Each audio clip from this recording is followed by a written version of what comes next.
അന്നത്തെ ഡാൻസ് തീരുന്ന അങ്ങനെ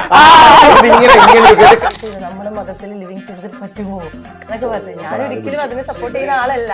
ഒരാഗ്രഹം.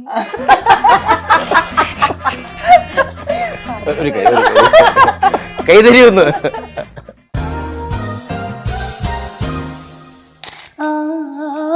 ഉണരൂ വേഗം നീ സുമറാണി വന്നു നായകൻ പ്രേമത്തിൻ മുരളി ഗായകൻ മലരേ തേൻ മലരേ മലരേ. കോളേജിൽ പോണ അടിച്ചു വിളിക്കണം, പഠിക്കണതല്ല. നമ്മള് കോളേജ് സിനിമയിൽ കാണുന്ന കോളേജ് എല്ലാരും കോളേജിൽ പോയിട്ടുണ്ട്, പക്ഷെ ഡിഗ്രി സർട്ടിഫിക്കറ്റ് സ്ത്രീയുടെ ഒരു പ്രൈവസീനെ നീ അത് മാനിച്ചില്ല എന്നൊക്കെ പറഞ്ഞിട്ട് ഞാൻ പറഞ്ഞു ബ്രോ ഇത് എന്റെ പെങ്ങളുടെ പ്രൈവസി എനിക്കറിയാം എത്രത്തോളം. ഞാൻ താങ്കളുടെ പെങ്ങളെ അല്ലല്ലോ ഞാൻ വീഡിയോ എടുത്തിട്ടത്. ഇവൻ നന്നായിട്ട് റിപ്ലൈ കൊടുക്കും. പിന്നെ ഞാൻ കമന്റ് റിപ്ലൈ കൊടുത്ത് പിന്നെ അത് വഷളായി പോകും. ചിലപ്പോ കൊടുക്കും, ചിലപ്പോ പോലീസ് സ്റ്റേഷനിൽ പറയാൻ പറ്റില്ല, ചിലപ്പോ നേരെ പോലീസ് സ്റ്റേഷനിൽ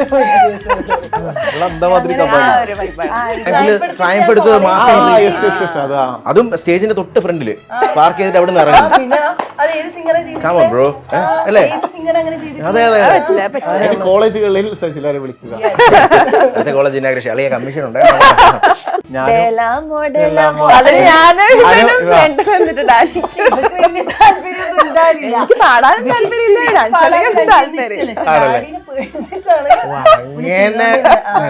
നമുക്ക്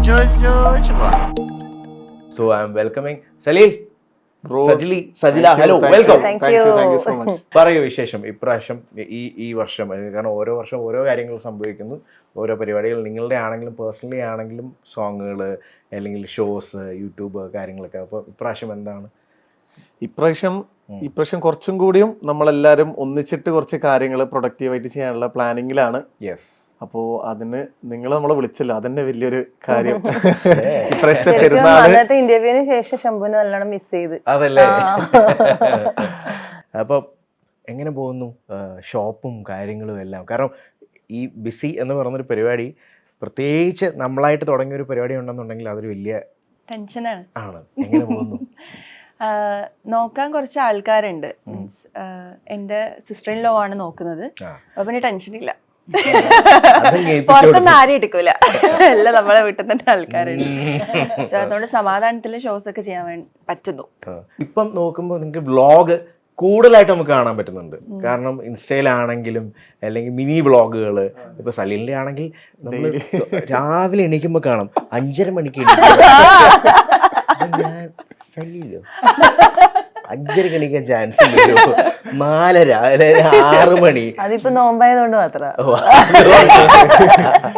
അല്ലെങ്കിൽ ഇപ്പത്തെ ടൈം അങ്ങനെയാണല്ലോ, അതുകൊണ്ട് ശീലമാക്കാനുള്ള ഒരു ആഗ്രഹമുണ്ട്. ഉറക്കില്ല 30 days ആയിട്ട് ഫുൾ ടൈം എഡിറ്റിംഗും ക്രിയേറ്റീവ് ആവാന്നുള്ളത് മാത്രമേ ഉള്ളൂ. അതാണ്. അപ്പൊ നിങ്ങളുടെ ഈ വ്ളോഗും കാര്യങ്ങളൊക്കെ ശരിക്കും ഇതിനു മുമ്പ് നിങ്ങൾ ആദ്യം ഒന്ന് പറയും ഇത് ഇങ്ങനെയാണ് കണ്ടന്റ്, അല്ലെങ്കിൽ ഇത് സെറ്റ് ചെയ്യാം, അങ്ങനെ നോക്കണം ഇങ്ങനെ നോക്കണം, അതോ ശരിക്കും നിങ്ങൾ ഓട്ടോമാറ്റിക്കലി ആ ഫ്ലോയിൽ അങ്ങ് എടുത്തു പോകണം? ആരാണ് കൂടുതൽ അതിനു വേണ്ടി കഷ്ടപ്പെടുന്ന? ആ ഒരു ഇവരുണ്ടല്ലോ വ്യൂവേഴ്സിനെ കൂട്ടാൻ വേണ്ടി ഇവനെന്താ ചെയ്യുന്നത്, ഹൈലൈറ്റ് ചെയ്തിട്ട് നമ്മൾ എന്തെങ്കിലും ഇവനെടുക്കും, എടുത്തിട്ട് അതായിരിക്കും എന്താ സങ്കടം എന്ന് വെച്ചാല് ഈ വ്ളോഗിൽ ഈ ഇട്ട വ്ളോഗിന്റെ ഇടയില് ഒരു ദിവസം നോമ്പുണ്ടായിരുന്നില്ല. അത് ഇവൻ കറക്റ്റ് ഞാന് മധുരം നോക്കിയായിരുന്നു ജ്യൂസിന്റെ.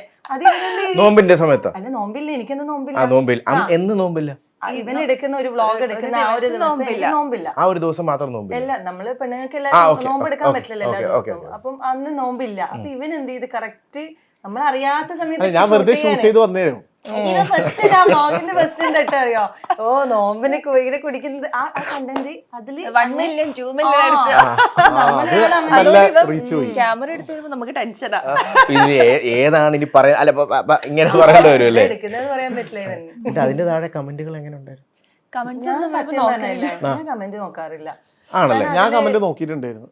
അതില് നോക്കിയിട്ടുണ്ടായിരുന്നു അതിന്റെ അതിന്റെ നമുക്കിനെ പണ്ട് നല്ല കമന്റ്സുകൾ വരുന്നോണ്ട് അത് വലിയ കേൾക്കാറൊന്നുമില്ല.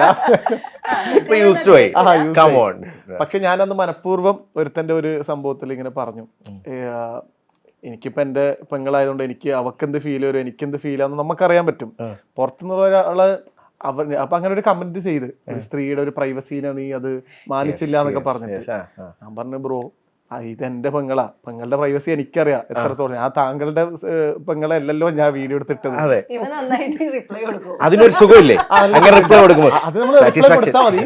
അതിന്റെ ബാക്കി ഫുള്ള് നമ്മളെ സപ്പോർട്ട് ചെയ്യുന്ന ആൾക്കാരെ അവർക്ക് തിരിച്ചു കൊടുത്തു. ആ കമന്റിന് ചിലപ്പോ കാണാൻ ഒരു 150 ലൈക്ക്. ഞാനും കമന്റ് ചെയ്തിട്ടുണ്ട്, ഇതൊക്കെയുണ്ട്. അപ്പൊ ഒരു മനസ്സുഖം ആണല്ലേ? അല്ല അപ്പൊ ഇതൊന്നും അറിയാതെ എടുക്കുമല്ലേ നൈസായിട്ട്? ഇവരെപ്പോഴാണ് വീഡിയോ കൊണ്ട് വരുന്നത് പറയാൻ പറ്റില്ല. നമ്മളെപ്പോഴും അലേർട്ട് ആയിരിക്കണം ഇവന്റെ. അതുകൊണ്ട് ഇപ്പൊ ഇവരില്ലേ ഒന്നും തരുന്നില്ല, ചളികളൊന്നും പറയുന്നില്ല, സ്റ്റാൻഡേർഡ് ആയിട്ട് പറയുന്നുള്ളൂ. വീട്ടിൽ നോർമലി ബിഹേവ് ചെയ്യുന്ന സംസാരിക്കുമ്പോ ഒരു ടെൻഷൻ. വീട്ടിലൊക്കെ എന്തെങ്കിലും ഡ്രസ്സൊക്കെ ഇട്ട് മാക്സി ഒക്കെ ഇട്ടിട്ട് നടക്കുക. ഇവളുടെ മോളെ എപ്പോഴും കരച്ചില്ല. ഇപ്പൊ ഇവന്റെ മുന്നിൽ നിക്കലില്ല, നോമ്പ് ഇറക്കാൻ കൂടി ഇരിക്കലില്ല. അവൾ എന്തെങ്കിലും ഒരു കോലത്തിലാകുമ്പോ അതെടുത്തിട്ട് ഒരു വ്ളോഗിന് ഇട്ടിട്ട് അവളുടെ ഫ്രണ്ട്സ് ഒക്കെ അവളെ കളിയാക്കിയെന്ന് മറ്റേ കരച്ചില്ല. ചെറിയ കൊച്ചിന്റെ ഫ്രണ്ട്സ് കളിയാക്കും. സംഭവങ്ങളാണ് അസ്തെറ്റിക് എന്ന് പറയും എപ്പോഴും. അപ്പോ അസ്തെറ്റിക് അല്ലെങ്കിൽ ഇവളുടെ വീട്ടിലിരിക്കുന്ന പൊട്ട ഡ്രസ് ഒക്കെ ഇട്ടുള്ള വീഡിയോ ആണ് ഇവൻ എടുക്കുക. നമ്മളൊക്കെ കുഞ്ഞായിരുന്നു. അല്ല അപ്പൊ നിങ്ങൾ പറയാറില്ലേ ചിലതെടുക്കുമ്പോ അതിനുള്ള ഇപ്പം ഓഫ് കോഴ്സ് ബ്രദർ സിസ്റ്റേഴ്സ് ആകുമ്പോൾ നിങ്ങൾക്ക് ഒരു റൈറ്റ് ഇല്ലേ പറയാൻ, എടാ അത് കട്ട് ചെയ്തേക്കണേ, അത് ഇടരുത്, അത് ശരിയാകത്തില്ല, അങ്ങനെയൊക്കെ പറയുമ്പം എന്താണ് റിപ്ലൈ പറയുന്നത്? അത് പറ്റത്തില്ലെന്ന് പറയും. എങ്ങനെയാ? ഇല്ല, നമുക്കറിയാം ഏത് ഇടണം ഏത് വേണ്ടെന്നുള്ളത്. ചീത്ത വരുന്നുള്ളത് ചിലപ്പോ നല്ലത് ഇട്ടാലേക്ക് ചിലപ്പോ മോശം വരാം. ചിലപ്പോ ചില ഫണ്ണായിട്ട് ഇട്ട് കഴിഞ്ഞാൽ ചില ആൾക്കാർ അതങ്ങനെ എടുക്കും. പിന്നെ ഒന്നും നോക്കാറില്ല. നമ്മള് ലൈഫ് സ്റ്റൈൽ വ്ളോഗ് അല്ലേ, അതങ്ങനെ കൂടുതൽ നമ്മള് ഫേക്ക് ആവേണ്ട ആവശ്യമില്ലല്ലോ. അത് ആൾക്കാർ അങ്ങനെ ഇഷ്ടപ്പെടുന്ന ആൾക്കാരെ നമ്മളെ ഫോളോ ചെയ്താൽ മതി എന്നാണ്. ഞാൻ എൻജോയ് ചെയ്യാൻ വേണ്ടിയിട്ട് ഇടുന്നത്, ആൾക്കാരെ എൻജോയ് ചെയ്യിപ്പിക്കാൻ വേണ്ടിയല്ല. ഷജിലാണെങ്കിൽ ഇപ്പോൾ ഒരു പോസ്റ്റോ അങ്ങനെ എന്തെങ്കിലും ഉണ്ടെങ്കിൽ ഇപ്പം എല്ലാവരും നല്ലത് പറയണമെന്ന് ഒരു നിർബന്ധവും ഇല്ല. ബഹുജനം പലവിധമാണ്. അപ്പൊ അങ്ങനെ എപ്പോഴും നല്ല കമന്റ് കിട്ടും. എന്നെ മാത്രം നോട്ട് ചെയ്തിട്ട് കുറച്ച് പേര് എനിക്കാണ്, ഞാനാണ് കുറച്ചുകൂടെ എല്ലാ വർഷവും ഓരോന്നുണ്ട്. ഞാൻ ഇങ്ങനെ എയർലാവാൻ വേണ്ടി എന്തെങ്കിലുമൊക്കെ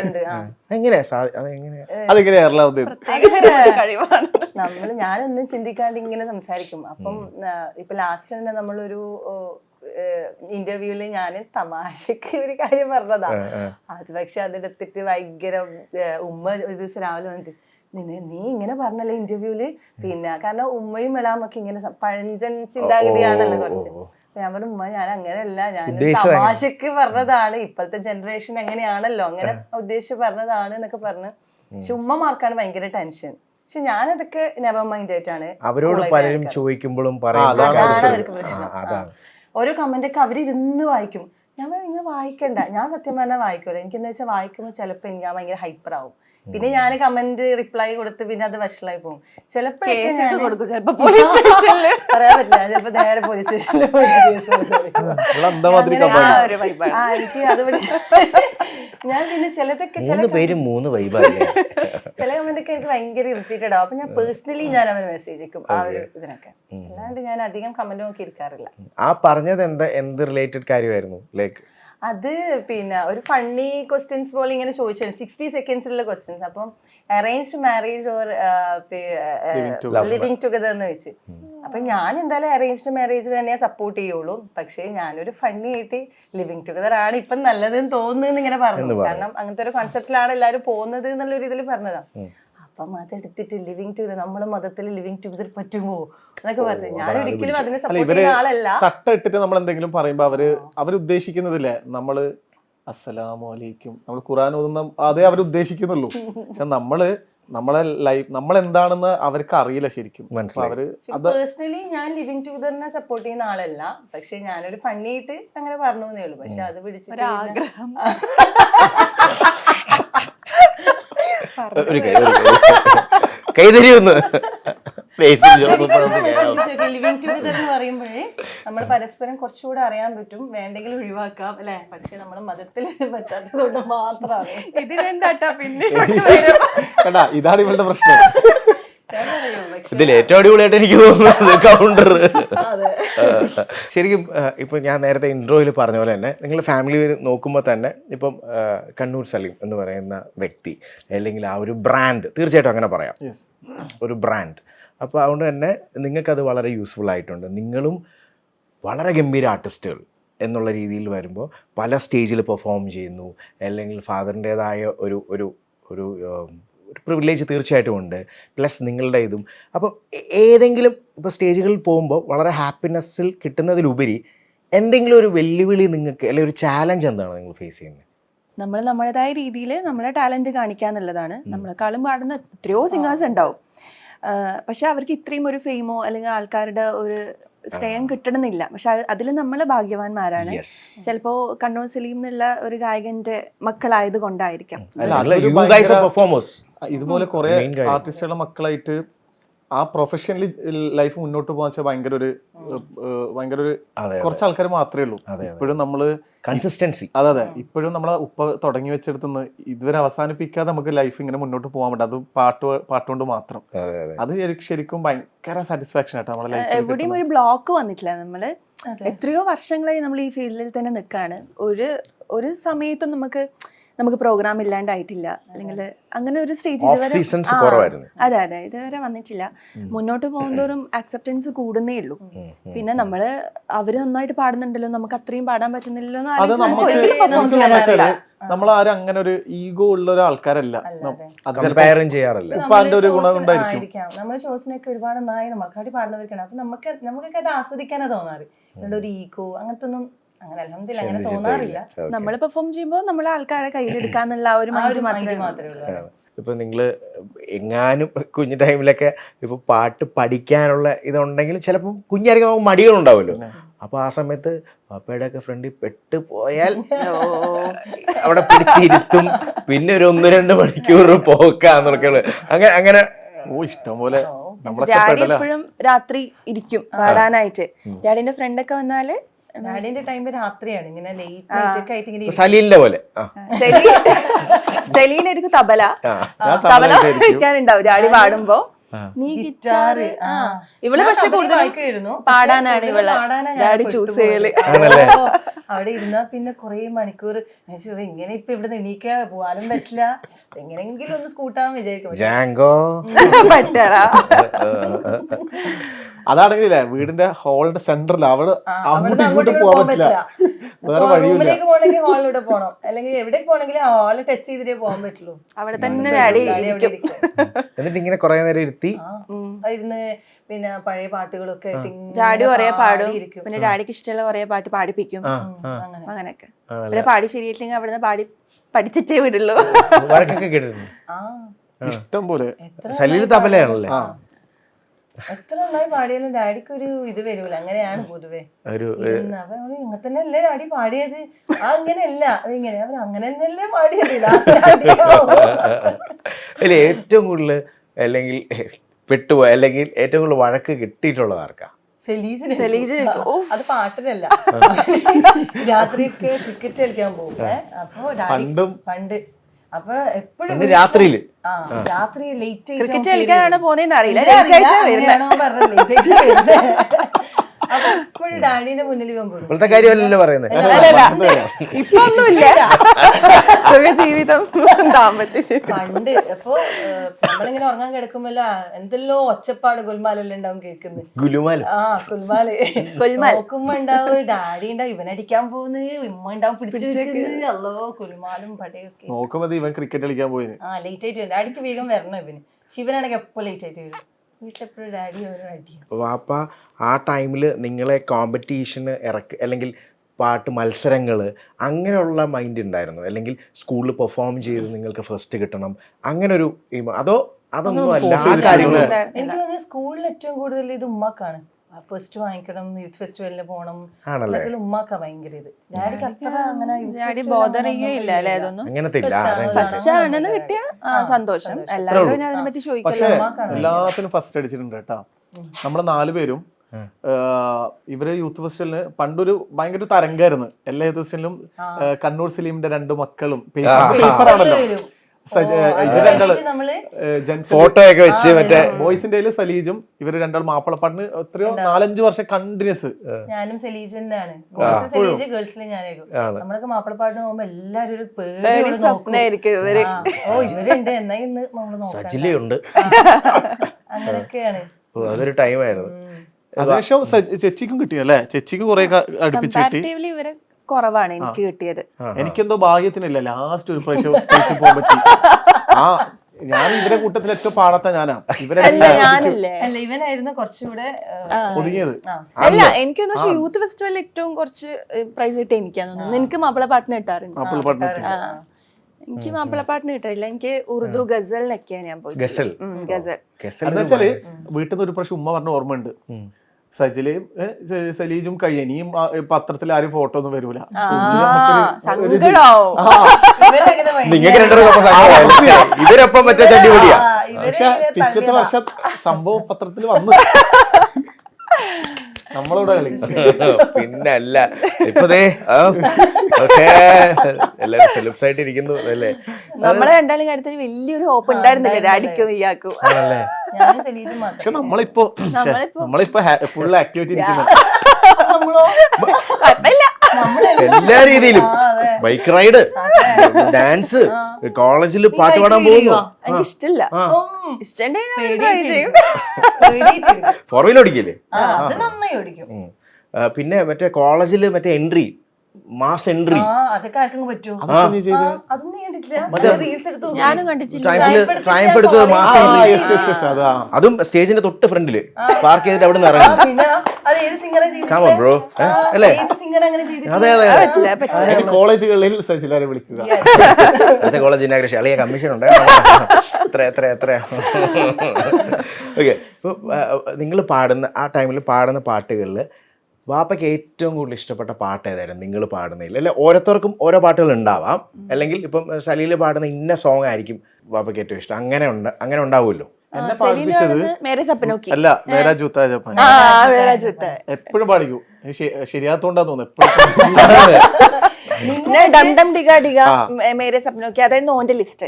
നിന്റെ നല്ല ഭയങ്കര പിച്ചുള്ള പാട്ടാണ്. കുഞ്ഞു വോയിസാ, ഹൈ പിച്ചിലെ പാടാൻ. മറ്റേത് പാടല്ലേ, ചന്ദ്രനുദിക്കുന്ന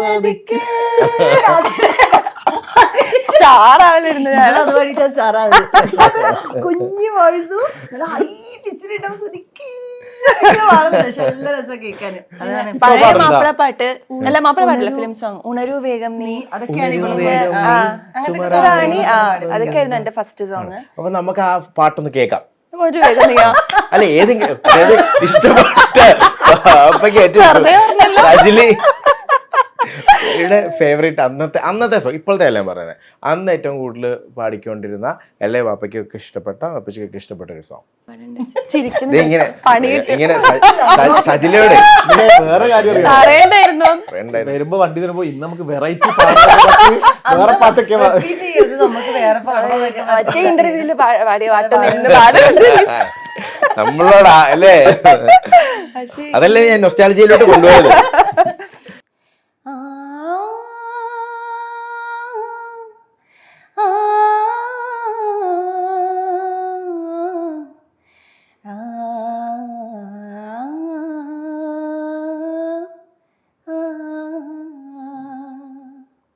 ഉണരൂ വേഗം നീ സുമറാണി, വന്നു നായകൻ, പ്രേമത്തിൻ മുരളി ഗായകൻ. ഉണരൂ വേഗം നീ സുമറാണി, വന്നു നായകൻ, പ്രേമത്തിൻ മുരളി ഗായകൻ. മലരേ തേൻ മലരേ മലരേ. കഴിഞ്ഞു. അല്ലേ അത് ഞാനും സൈഡ് ഇങ്ങനെ വിളിച്ചുകൊണ്ടിരിക്കുക അപ്പത്തേക്ക് നിർത്തിക്കളഞ്ഞു. ഓക്കെ, ഒരു നൊസ്റ്റാൾജിയ. ഏകദേശം ആ ഒരു ടൈമിലേക്ക് എത്തിയില്ലേ നിങ്ങൾ? ഓ ശരിക്കും ഇവള് പണ്ട് മറ്റേ മൈക്കും പിടിച്ച് ഇങ്ങനെ വരും. ഞാൻ അനങ്ങൂല, കൈ അനങ്ങൂല, കാലനങ്ങൂല, മുഖം വരെ അനങ്ങൂല. ഭയങ്കര ഇങ്ങനെ നമ്മളെല്ലാരും ഇങ്ങനെ തന്നെ പാടാറുണ്ടായിരുന്നേ. പക്ഷെ ആ സമയത്ത് പിന്നെ പെർഫോം ചെയ്ത് പാടുന്ന ഒരു ട്രെൻഡിങ് വന്നു. അപ്പൊ നമുക്കൊക്കെ ആ ഒരു സമയത്ത് ഒരു സിംഗർ ഉണ്ടായിരുന്നു, അവര് പെർഫോം ചെയ്യുന്ന ഡാഡി അവർ ഇനി പെർഫോം ചെയ്താലേ പറ്റുള്ളൂ, നമുക്കൊക്കെ കുറവാകും, എന്താ ചെയ്യണ്ടേ എന്നൊക്കെ ഉള്ളേ. പിന്നെ അത് കഴിഞ്ഞിട്ട് പിന്നെ നമ്മളൊരു ഡാൻസ് ടീം തന്നെ ഉണ്ടായിരുന്നു നമുക്ക്. പെർഫോം ചെയ്ത് ചെയ്യാൻ വേണ്ടി. അതായത് നമ്മളെ കണ്ണൂർ സലീം ഫാമിലി ഓർക്കസ്ട്ര. ശരി, ഒരു 5 പാട്ട് കഴിഞ്ഞാല് നമ്മൾ എന്ത് ചെയ്യും, നമ്മള് 4 ഡ്രസ് മാറാൻ പോകും. പിന്നെ ഫുള്ള് തിളങ്ങുന്ന ഡ്രസ്സൊക്കെ മറ്റേ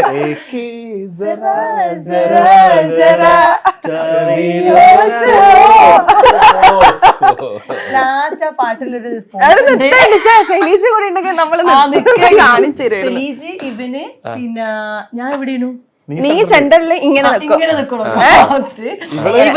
രണ്ടാളെ കാലിന്റെ മുകളിൽ കയറിയിട്ട് അന്നത്തെ ഡാൻസ് തീരുന്ന അങ്ങനെ ഇങ്ങനെ നിന്ന് ഇങ്ങനെ ആടും. എന്നിട്ട് പയ്യെ കട്ടൻ ഇങ്ങനെ മൈക്കിൾ ജാക്സന്റെ ഒക്കെ ആണെ പോലെ മേളിൽ കയറി നിൽക്കുന്നത്. അന്നേരം മറ്റേ കയ്യടിയാ. ഇതില് വലിയൊരു കാര്യം നമ്മുടെ ഇതിന്റെ ഡാൻസിന്റെ ഒരു കാര്യം പറഞ്ഞതുകൊണ്ട് നമുക്ക് ഇപ്പോഴും നമ്മുടെ വീഡിയോസ് ഇടുമ്പോൾ നമുക്ക് ചങ്ങനാശ്ശേരി ഇപ്പോഴും നമുക്ക് കമന്റ് വരാറുണ്ട്. എന്ന് വെച്ചാല് ചങ്ങനാശ്ശേരി ചന്ദനക്കുട മഹോത്സവം വെച്ചാല് നമ്മുടെ കേരളത്തിൽ തന്നെ ഏറ്റവും വലിയൊരു മഹോത്സവമാണ്. അവിടുത്തെ ചരിത്രത്തില് ഇപ്പോഴും ഈ കോട്ടയംകാരുണ്ടെങ്കിൽ അത് കമന്റ് ചെയ്യണം കേട്ടോ. നമ്മൾ കണ്ണൂർ സലീം ഫാമിലി ഓർക്കസ്ട്ര അവിടെ 3 മതങ്ങൾ കൂടിയിട്ടുള്ള വലിയൊരു അങ്ങനത്തെ ഒരു വലിയൊരു മഹോത്സവമാണ്. അപ്പോൾ രാത്രി എല്ലാം കഴിഞ്ഞിട്ട് ഒരു 4 മണിക്ക് 2 മണിക്കൊക്കെ നമ്മുടെ ഏറ്റവും ലാസ്റ്റ് ഷോ വരുന്നത്. അവിടെ വലിയ ഗാനമേളൊക്കെ നടന്നിട്ട് കഴിഞ്ഞ് വലിയ ഓർക്കസ്ട്ര തീർന്നു, പരിപാടിയെല്ലാം കഴിഞ്ഞ് പിന്നെ വരുന്നത് അവരാരും അറിയില്ല. കണ്ണൂർ സലീം എന്ന് പറയുന്ന ആരും അങ്ങനെ അറിയില്ലായിരുന്നു. അന്ന് സോഷ്യൽ മീഡിയ കാര്യങ്ങളൊന്നും ഇല്ലല്ലോ. അപ്പോൾ കണ്ണൂർ സലീം ഫാമിലി ഓർക്കസ്ട്ര സ്റ്റേജിലേക്ക് അടുത്തത്. അപ്പൊ നമ്മളീ ചെറുതാ, ഒരു ഉപ്പയും 4 മക്കളും കൂടി. അപ്പൊ എല്ലാരും പറയും ഇവരെന്തിനു ആക്കാൻ വേണ്ടി പോകുന്നത്, സ്റ്റേജിൽ എന്താ ചെയ്യാ അവരുടെ തോട്ട്. അന്ന് നമ്മൾ ഷോ ചെയ്തിട്ട് അവിടെ 4-5 വർഷം നമ്മൾ അടുപ്പിച്ച് എല്ലാ വർഷവും വിളിച്ചു. അവരെ ചരിത്രത്തിൽ ഒരു വർഷം ചെയ്ത് കഴിഞ്ഞാൽ പിന്നെ ഒരു 5 വർഷം കഴിഞ്ഞിട്ട് അവര് റിപ്പീറ്റ് ചെയ്യാറുള്ളൂ, വരാതിരിക്കാൻ. പക്ഷെ നമ്മൾ 5 വർഷം നമ്മളെ ഫാമിലിനെ അവരെ അടുപ്പിച്ച് വിളിച്ചു. ഇപ്പോഴും ആ ഒരു സ്നേഹ ചങ്ങനാശ്ശേരി എന്ന് പറയുമ്പോ അവരുടെ സ്നേഹമില്ല ഇപ്പോഴും. കണ്ണൂർ സലീമിന്റെ മക്കളല്ലേ, നിങ്ങളെ ഒരിക്കലും മറക്കൂല. ചങ്ങനാശ്ശേരി എവിടെയായിരുന്നു ചെയ്തത് നിങ്ങള്? ചങ്ങനാശ്ശേരി ടൗണിൽ ചന്ദനക്കുട മഹോത്സവം ഭയങ്കര വലിയൊരു ഉത്സവം. അത് വലിയ ഗ്രൗണ്ട് നിറഞ്ഞു നിൽക്കും. അതും ഭയങ്കര നമ്മളെ ലൈഫിൽ തന്നെ ഇപ്പോഴും നമുക്ക് ഓർമ്മിക്കാൻ പറ്റുന്ന ഒരു. ഏതൊക്കെ ക്ലാസ്സിലായിരുന്നു അപ്പൊ നിങ്ങൾ ഓർമ്മയുണ്ടോ ആ ടൈമിലൊക്കെ? 6th 7th 8th 9th 10th. അന്ന് യൂത്ത് ഫെസ്റ്റിവലൊക്കെ എനിക്കിപ്പോ ഓർമ്മയുണ്ട്. യൂത്ത് ഫെസ്റ്റിവൽ കഴിഞ്ഞിട്ട് സലീജ കാർ ഓടിച്ചിട്ട് ചങ്ങനാശ്ശേരി എത്തിയിട്ടുണ്ട് ഒരു യൂത്ത് കോമ്പറ്റീഷൻ കഴിഞ്ഞിട്ട്. എന്നിട്ട് നമ്മള് പ്ലസ് വണ്ണിലെ ഇത് ജില്ലാ കലോത്സവം അങ്ങനെ എന്തോ കഴിഞ്ഞിട്ട് ഞാനും സലീജും കഴിഞ്ഞ് ഉറക്കില്ലാതെ നേരെ പോയി. ഇവന് ഉറക്കവും വരുന്നു, ഇങ്ങനെ വെള്ളമൊക്കെ മുഖത്താക്കി ഇങ്ങനെ ഡ്രൈവ് ചെയ്ത് നമ്മൾ അവിടം വരെ എത്തിച്ച് അടുത്തതിന് വേണ്ടി കോമ്പറ്റീഷൻ. അത് ഇവരെ മെയിൻ ആയിട്ടാണല്ലോ കോമ്പറ്റീഷൻ വിടാൻ പറ്റില്ല, ഇതും വിടാൻ പറ്റില്ല. അപ്പൊ അന്നാണ് ഉപ്പ 2 പാട്ട് പാടും. അപ്പൊ നമ്മൾ ഈ ഡാൻസ് പിന്നെ പെട്ടെന്ന് കിട്ടിയല്ലോ. ഇവര് പാടുമ്പോ ഇവളും സലീജും പാടുന്ന നേരം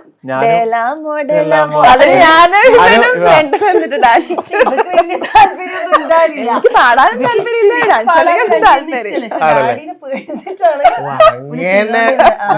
എന്റെ ബാക്കിൽ നിങ്ങൾ മറ്റേ ജിലിക്ക് ഡ്രസ്സൊക്കെ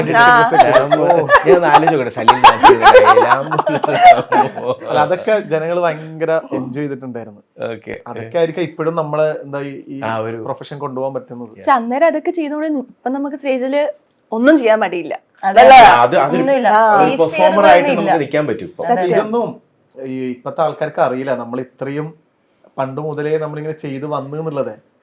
സോഷ്യൽ മീഡിയയിൽ കുറച്ച് എല്ലാരും വിചാരം അങ്ങനെ പെട്ടെന്ന് വന്നതാണ്.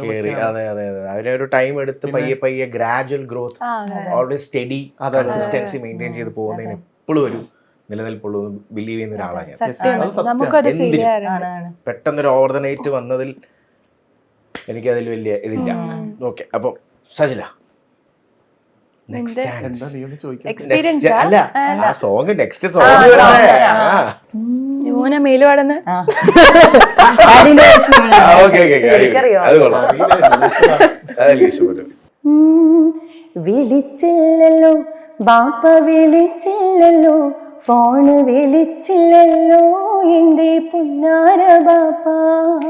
വിളിച്ചിടുവാൻ മോളെ കൊതിയുണ്ടല്ലോ, എന്റെ കൊതി തീർത്തിടാൻ മോളെ ദുആ ചെയ്തിടൂ.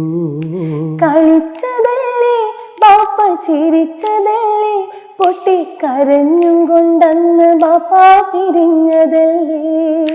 കണിയാണല്ലോ മോള് നിധിയാണല്ലോ, എന്റെ കഥയറിഞ്ഞു മോളെ നിധി അറിഞ്ഞു. വിളിച്ചില്ലല്ലോ ബാപ്പ വിളിച്ചില്ലല്ലോ, ഫോണ് വിളിച്ചില്ലല്ലോ എന്റെ പുന്നാര ബാപ്പ. വിളിച്ചിടുവാൻ മോളെ കൊതിയുണ്ടല്ലോ, എന്റെ കൊതി തീർത്തിടാൻ മോളെ ദുആ ചെയ്തിടൂ. ബ്യൂട്ടിഫുൾ, നല്ല പാട്ടല്ലേ? ഗംഭീരം അല്ലേ? അടിപൊളി. ഇടയ്ക്ക് സജിലയും കൂടി ലാസ്റ്റ് നമ്മള് ഒരുമിച്ചുണ്ടായ ഒരുമിച്ച് പാടണം. പക്ഷെ ഇത് പക്ക കോൺഫിഡന്റ് ആയില്ലേ? സാധനം കിട്ടി. ഗംഭീരമായിട്ടുണ്ട്. ഇത് നമുക്ക് സലീം ഫാമിലിന്റെ ഇതായിട്ട് കുറേ കവറേജ് കൊല്ലം ചെയ്യണം. പറയുന്നു. കൊറേ ആള് ചോദിക്കുന്നുണ്ട് ഈ പാട്ടൊന്ന് ഒന്നുകൂടി ചെയ്യുമെന്നൊക്കെ ചോദിച്ചിട്ട് ചെയ്തൂടെ? സജിലന്റെ ഫസ്റ്റ് പാട്ട് എന്നുള്ള രീതിയിൽ അടിപൊളിയായിരിക്കും. എന്നിട്ട് മറ്റേ നൊസ്റ്റു അതൊക്കെ പറഞ്ഞ് അതിന്റെ കാര്യങ്ങളൊക്കെ ജസ്റ്റ് ഒരു ഫസ്റ്റ് ഒരു 1 minute ഒക്കെ കൊടുത്തിട്ട് സ്റ്റാർട്ട് ചെയ്ത് ഇതിന്റെ പാട്ടിന്റെ നെക്സ്റ്റ് വേർഷൻ ആയിട്ടായിരുന്നു എന്റെ എൻട്രി. അതായത് ഫോൺ വിളി കഴിഞ്ഞിട്ട് പിന്നെ കത്ത് പാട്ടിലേക്ക് പോയി. അല്ല തൊട്ടല്ല, ഡാഡി വന്നു ഗൾഫിൽ നിന്ന് വന്നു. വരാത്തോണ്ടാണല്ലോ. ശരി. അപ്പൊ വരുന്ന പാട്ട് ഇവളായിരുന്നു പിന്നെ പാട്ട്. വന്ന സന്തോഷത്തിന്റെ പാട്ട് ഞാനും ഡാഡിയും കൂടിയിട്ടാ പാടി. വയസ്സായിരുന്നു? അന്നേരം എനിക്ക് 6 വയസ്സ്. അന്നേരം 6 വയസ്സിൽ പാടിയത്. അത് ഫസ്റ്റ് സ്റ്റാൻഡേർഡ് പഠിക്കുമ്പോ ആ വന്നു വന്നു എന്റെ ബാബ കൽബ് നിറയെ സ്നേഹവുമായി, വന്നു വന്നു എന്റെ പൊന്നുപ്പ താരരര തരരര. ലിറിക് ഓർമ്മയിട്ടില്ല. തിരികെ വന്നതിന്റെ സന്തോഷം. അത് കുറച്ചൊരു ഹാപ്പി വൈബില്ല, ചെറിയൊരു ട്രാൻസാക്ഷൻ സാധനം വരും അല്ലേ? മൂപ്പരാളെ ഫുള്ള് എങ്ങനത്തെ ഒരു സംഭവം. പ്രവാസികളുടെ ഇടയിൽ ഭയങ്കര തരംഗായിരുന്നു. ഇമോഷൻ കിട്ടാൻ വേണ്ടിയുള്ളൊരു ശരിക്കും മിസ് ചെയ്യുന്നല്ലേ പിന്നെ ആ ഒരു ഇത്. ഓക്കെ, ഇനി സലീലിന്റെ കണക്ട് ചെയ്യുന്ന ഒരു പാട്ട് സലീലിന്റെ എന്തെങ്കിലും അന്നത്തെ ഒരു സംഭവം പറഞ്ഞിട്ട് പാടുവാണെങ്കിൽ കുറച്ചുകൂടെ നല്ലതായിരിക്കും. എനിക്ക് സ്റ്റേജിൽ എനിക്ക് പാടാൻ അത്ര ഒന്നും, എനിക്ക് ഡാൻസ് ആണ് പണ്ട്. ഇവര് പാടുമ്പോൾ ഞാൻ ഇങ്ങനെ പോയിട്ട് അങ്ങ് ഡാൻസ് ചെയ്യും. അതിപ്പോഴും ഇപ്പോഴും ഉണ്ട്, എവിടെയാലും ഡാൻസ് ചെയ്യും. നമ്മുടെ ജിയോ കൂട്ടൻ എന്ത് ജിയുണ്ട്. ജിയോനെ മാറ്റി നമ്മള് കേറി. ഇപ്പൊ നമ്മള് 3 ആളങ്ങ് കേറി. അപ്പൊ അന്ന് എന്നെ പാടിപ്പിക്കാറ് എൻ്റെ ചെറിയൊരു കഴിവുണ്ട് എന്ന് പാടാൻ പറ്റും എന്ന് ചെറിയ രീതിയിൽ അങ്ങനെ എന്നെ സ്റ്റേജിൽ ഇറക്കി പാടിപ്പിച്ചത് മേരാ ജൂത്ത ഹേ ജപ്പാനി എന്നുള്ള. അത് പാടാം, നല്ല മൂടാത്. അത് ഇപ്പൊ നീ പറഞ്ഞപ്പോ ഇവൻ ഓഡിയൻസിന്റെ അടുത്തൊക്കെ പോയിട്ട് പാടുന്നതാ എനിക്ക് ഓർമ്മ വന്നത്.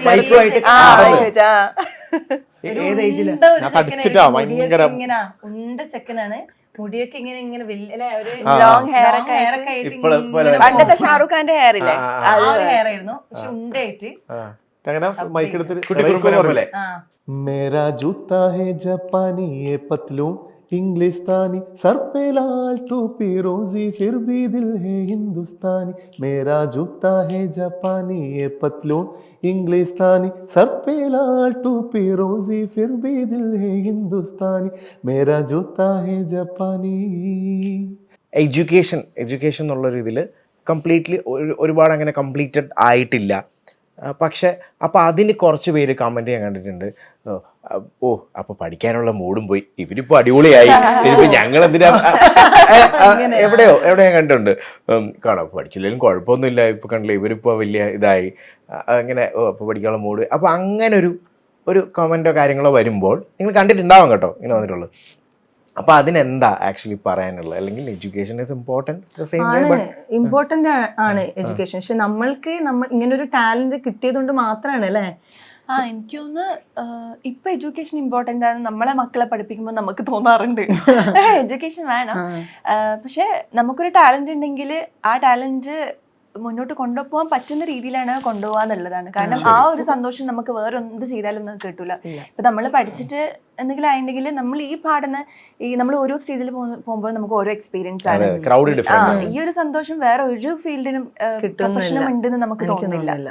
അപ്പോൾ നമുക്ക് എന്തെങ്കിലും ഒരു കഴിവുണ്ട് എന്ന് തിരിച്ചറിയാൻ പറ്റുവാണെങ്കിൽ അതിന് കുറച്ചും കൂടി ഇപ്പൊ അതിനുള്ള ഓപ്പർച്യൂണിറ്റീസ് ഉണ്ടല്ലോ. നമുക്ക് സ്റ്റഡീസും കൊണ്ടുപോവാം, പാരലലി നമുക്ക് അതിലെല്ലാം കൊണ്ടുപോകാനുള്ള ഓപ്പർച്യൂണിറ്റീസ് ഉണ്ട്. പണ്ട് അങ്ങനെ ഒരു ഇതില്ലല്ലോ. ഓൺലൈൻ കോച്ചിങ് ഉണ്ട്, ട്യൂഷൻസ് ഉണ്ട്. പണ്ട് നമുക്ക് SLC അത് മുഖ്യമാണ്. ഏത് പിന്നെ അതിനുശേഷം +2 അത്. അപ്പൊ ആ സമയത്തൊന്നും നമ്മളെ ടാലന്റിനെ ആരും പുഷ് ചെയ്യാറില്ല.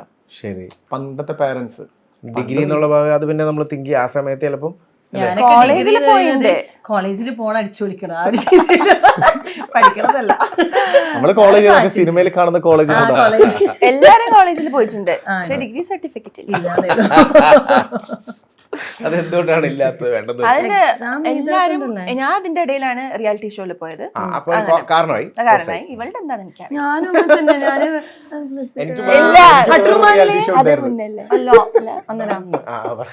ഞാൻ ഡിഗ്രിക്ക് പോകും, ഞാൻ റിയാലിറ്റി ഷോസും ഇതൊക്കെ ആയിട്ട് പിന്നെ കോളേജിൽ ഇടയ്ക്കിടയ്ക്ക് പോവും.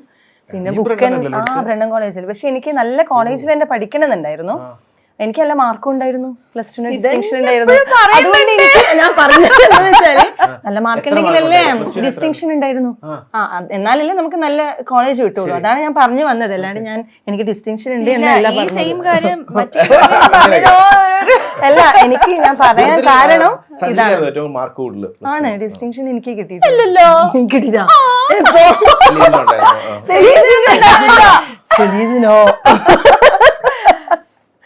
ഇല്ലാത്തോണ്ട് അവർ പറയാം. അപ്പൊ ഞാൻ ബ്രണ്ണൻ കോളേജിൽ, നമ്മുടെ തലശ്ശേരിയിലെ ഫേമസ് കോളേജാണ്, അവിടെയാണ് പഠിച്ചത്. പക്ഷെ അവിടെ ഞാൻ ഇടയ്ക്കിടയ്ക്ക് പോവും. പിന്നെ ബുക്ക് നോട്ട്സ് ഒന്നും ഉണ്ടാവാറില്ല, ഇടയ്ക്കിടയ്ക്ക് പോവും വരും. എൻജോയ് ചെയ്തിന്. എന്തെങ്കിലും ഒന്നുമാണല്ലോ കോളേജിൽ പോകുന്ന ഒന്ന് ചില ആൾക്കാർ പഠിക്കാൻ ഒന്നുകിൽ അടിച്ചു പൊളിക്കാൻ. അതെ, അത് അതിൽ ഒന്ന് അടിച്ചു എക്സാം എഴുതി. അതും നമുക്ക് പിന്നെ പഠിക്കേണ്ട മൂഡ് പോയി. പിന്നെ റിയാലിറ്റി ഷോയിലൊക്കെ ആയിട്ട് ബിസി ആയി. അതുകൊണ്ട് എക്സാം എഴുതിയില്ല. സലീലിന് ആ സമയത്ത് ഏതായിരുന്നു റിയാലിറ്റി ഷോ?